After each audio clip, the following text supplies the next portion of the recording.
Bismillahirrahmanirrahim. Assalamualaikum warahmatullahi wabarakatuh. Pada pembahasan kali ini saya akan membahas tentang sang ulama pelantik raja-raja Jawa, Sunan Giri.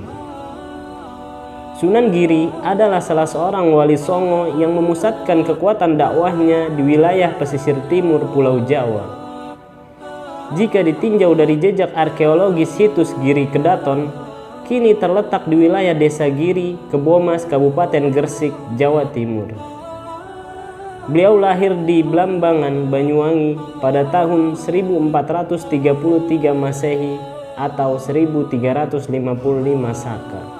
Sunan Giri merupakan anak dari buah pernikahan antara Syekh Maulana Ishaq dengan Dewi Sekardadu. Dewi Sekardadu merupakan putri Prabu Menak Sembuyu, sang penguasa wilayah Blambangan pada masa-masa akhir kekuasaan Majapahit. Oleh karena terjadi konflik besar antara kerajaan Blambangan dan Syekh Maulana Ishaq, maka setelah lahir Sunan Giri diasuh oleh seorang saudagar kaya raya muslimah asal Bali bernama Nyai Gede Pinatih. Oleh sang Nyai Gede Pinatih, beliau kemudian diberi nama Jaka Samudra. Karena konon menurut kisahnya, setelah lahir bayi Sunan Giri ditemukan saat diduga hanyut di lautan, kemudian diambil oleh ibu angkatnya tersebut. Masa kecil Jaka Samudra dibesarkan dalam lingkungan perdagangan dan tradisi keislaman oleh keluarga ibu angkatnya, Nyai Gede Pinatih. Pada usia 12 tahun, Nyai Gede Pinatih kemudian mengirim Jaka Samudra ke Ampel Denta untuk berguru kepada Sunan Ampel. Di pesantren Ampel Denta, Joko Samudra merupakan sosok yang pandai bergaul. Salah satu teman dekatnya adalah Raden Makdum Ibrahim, putra Sunan Ampel yang kelak diberi gelar kehormatan sebagai Sunan Bonang. Setelah tinggal beberapa lama di pesantren Ampel Denta, nama Jaka Samudra diubah oleh gurunya Sunan Ampel menjadi Raden Paku. Karena Sunan Ampel akhirnya mengetahui bahwa Jaka Samudra adalah anak pamannya, Syekh Maulana Ishaq. Setelah Sunan Ampel merasa cukup memberikan ilmu kepadanya, ia kemudian memutuskan untuk mengirim Raden Paku dan Raden Makdum Ibrahim berkelana menuju wilayah Pasai untuk berguru pada ulama-ulama termasyhur di tanah Serambi Mekah tersebut. Adapun secara khusus bagi Raden Paku, ia sengaja dikirim ke Pasai untuk bertemu dengan ayah kandungnya, Syekh Maulana Ishaq. Selama berguru di negeri Kesultanan Sumutrah Pasai atau Samudra Pasai, Raden Paku mampu menyerap ilmu dengan cepat. Beliau berhasil menguasai berbagai kitab klasik ulama-ulama besar. Ia kemudian dinyatakan telah lulus sebagai seorang santri di negeri yang masyhur dengan Teluk Samawinya, itu pada masa kini wilayah Lok Semawe, Aceh Utara.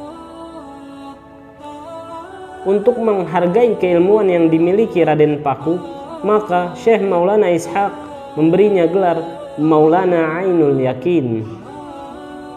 Sepulang dari Pasai, Raden Paku dan Makdum Ibrahim berpisah.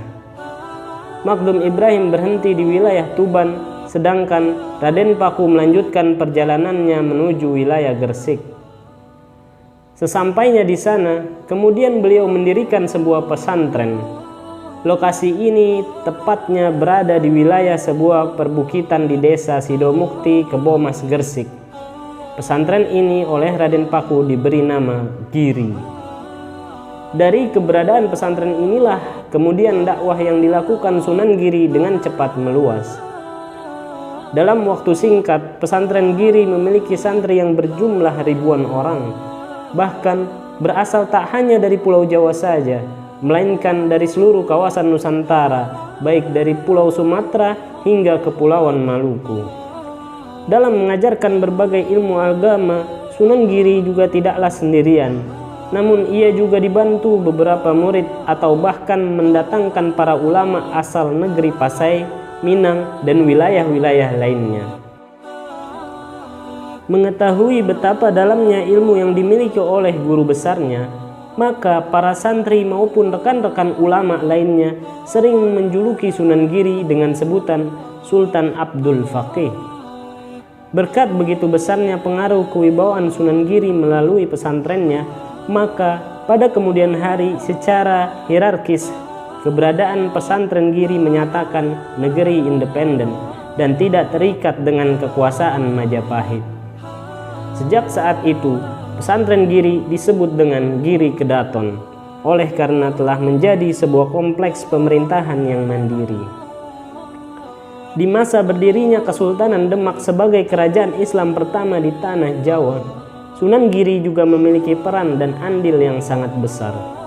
Salah satu peran besar yang beliau lakukan adalah menyusun Angger-Angger Surya Ngalam, yang merupakan buku kitab undang-undang hukum pidana ataupun hukum perdata bagi Kesultanan Demak. Sementara itu, dalam majelis para wali, Sunan Giri juga pernah ditunjuk sebagai pemimpin menggantikan Sunan Ampel yang telah wafat. Selain berperan membuat undang-undang, Sunan Giri pulalah yang melantik Raden Abdul Fattah sebagai Sultan Demak. Tradisi ini kemudian dilaksanakan turun-temurun oleh raja-raja Islam di tanah Jawa, bahwa untuk memperoleh legitimasi sebagai pemimpin umat, mereka harus memperoleh restu dari simbol keulamaan, yaitu Giri Kedaton. Rahimahumullah Sultan Abdul Faqih Sunan Giri. Wassalamualaikum warahmatullahi wabarakatuh.